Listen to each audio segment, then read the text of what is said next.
at the same Speaking time. of seeing a lot of Ultimate, this is going to be a fun set. Indy Gray is cool. I'm excited to see what characters he brings to the table. He's got a handful. He's got a Sonic, got a Ridley, got a K-Rool, got all that goodness.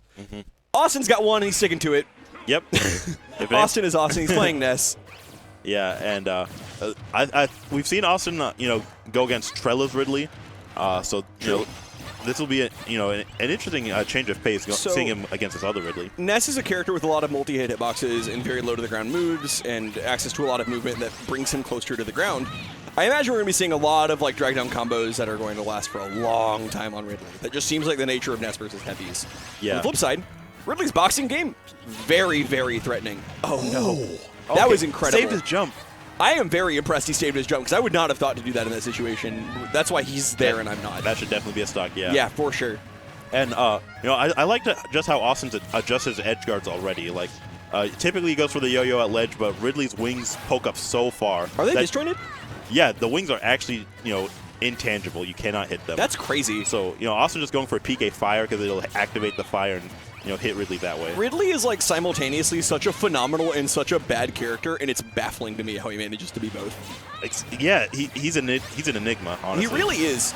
I am so horrified of like 80% of the stuff this character does, and I invalidate him when he's doing the other 20%. Exactly. And, Austin bringing it back.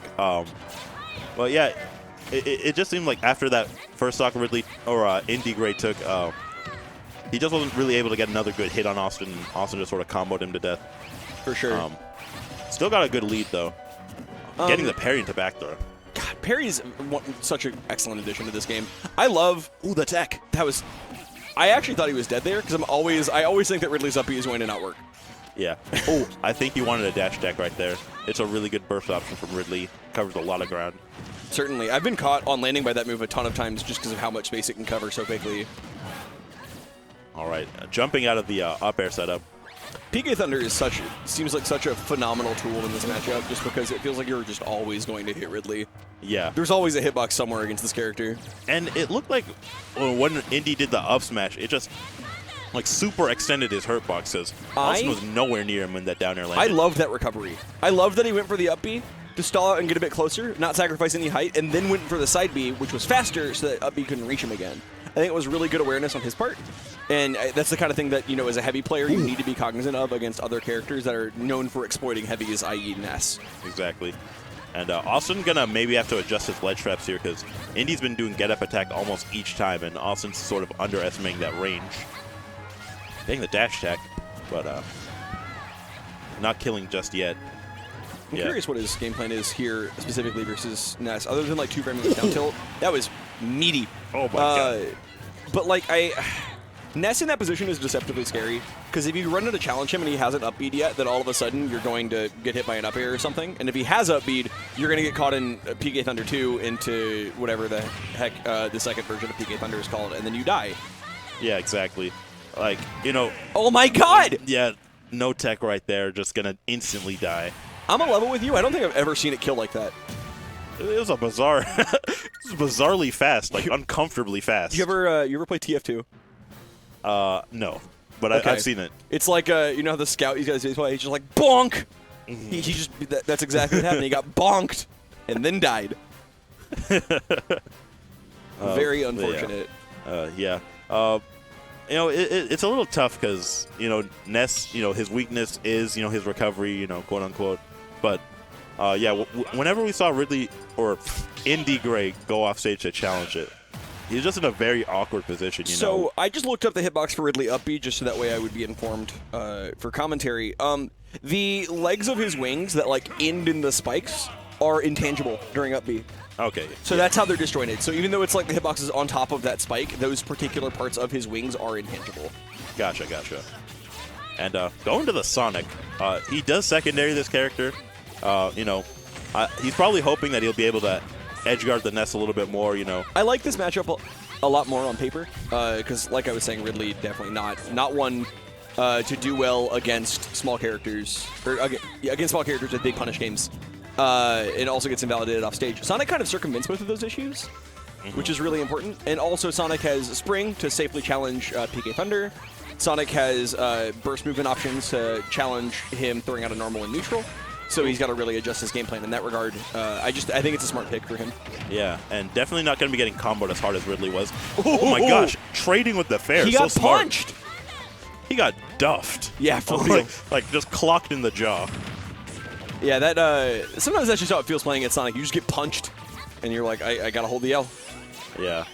But yeah, the offstage game might be a little bit better for Sonic here just because, Ridley's down air is so committal. His nair, like, while it's very good, it's not really lingering. So it was just very hard for him to challenge Ness off stage. It lingers on stage when you can kind of drift into someone with it, but when you're off stage, it needs to be in the right space at the right time. And even then, the angle isn't super ideal. But Sonic has nair, which is just a big active hitbox. He's got forward air, another big active hitbox, and a multi-hit. The character's got plenty of tools in that regard. Yeah, Sonic is just able to position himself in those situations better to begin with as well. For sure. All right, and yeah, Awestin, he's faced Curry's Sonic. Oh, it was like once, like a very long time ago. So Sonic not very common around here. Yeah, I'm trying to think of Sonic players that we do have other than him. There's also Beebs. Okay. Yeah, he's in Denton. Oh, gotcha. And then because some of y'all from Denton manage to make it down pretty frequently, and others not really. I guess it just depends. Yeah, and a very early kill with the forward air. I thought he was gonna get caught by that. For some reason, I don't expect that move to go away because when it feels like Austin's using it, it feels like it never does. And yeah, just the priority on Ness is up air beating out Sonic's nair right there. Yeah. All right, good aggressive jab just to get him. Just to trade with the grab. Boxing like that is so important against either of these characters, really.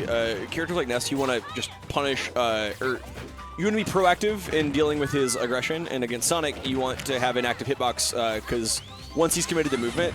Oh my god! The tech and... Oh my god, he's a genius! He is a genius! His brain is so huge. His brain is as large as Sonic's head. He's just leaking out with brain. The reason why Sonic has those spikes is because that's where the brain was leaking out. Exactly. The brain it has to take the shape of his head and just squeeze in there. The size of the noggin on this man.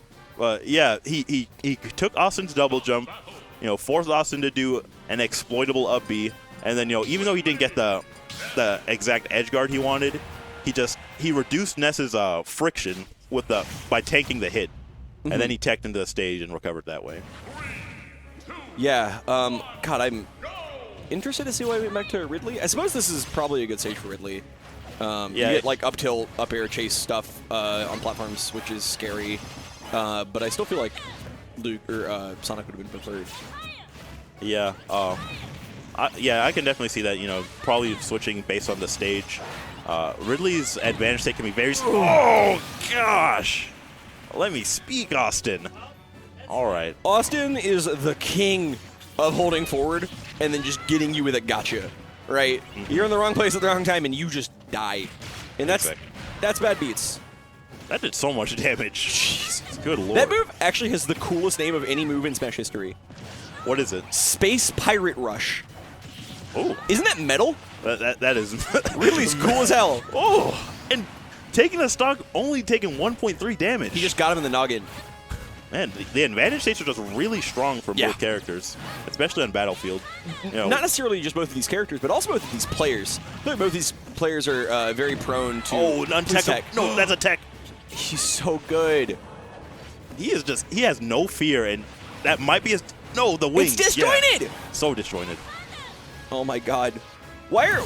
Okay. I guess he was just out of jumps. I was going to say, why are all these players so much better than just everyone? It's crazy. Indy is so smart. I love watching him play. It's always such a treat, because he plays so... I don't want to say uncharacteristically, but he plays uncharacteristic characters. Yeah. And approaches the game through a really interesting lens, using them as his framework. Exactly. Ridley and Sonic just, very interesting picks. Not super common high tiers that you see every day. Yeah, not super... Head bonk! Oh! No.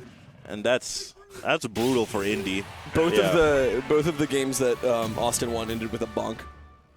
Yeah, a bonk one way or another, whether it's stage spike or... Whether it was intended or unintended. Yeah. You been having a good night? Yeah. How about you? I've been doing all right. I lost to a Lucas in Losers, which was kind of frustrating. I'm